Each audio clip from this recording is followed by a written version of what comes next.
dy lais. Iawn?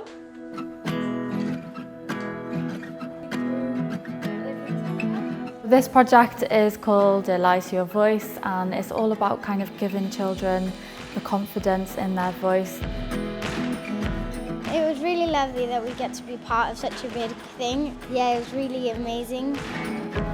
Yna ddwy ran i'r gweithdy, gweithdi rhif 1 ar fideo lle mae'r plant yn cael cyflwyniad i'r Senedd, ac rhan 2 y gweithdy ydy dod i ymweld â'r plant i'r ysgol, fatha dwi'n cael ei heddiw, ac barddoni, sgwennu'n greadigol am y pethau sy'n bwysig iddyn nhw yng Nghymru.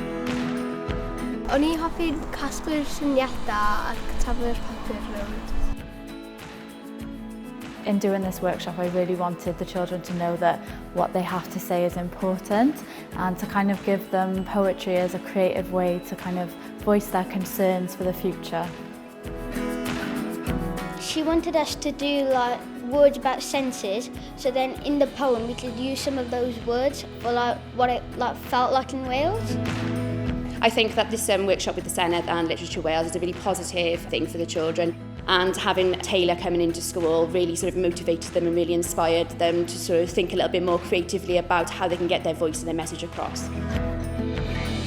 Roedd ymateb o plant yn wych, oedd nhw'n llawn brwdfrydedd ac wedi ymgolli'n llwyr yn y gweithdy.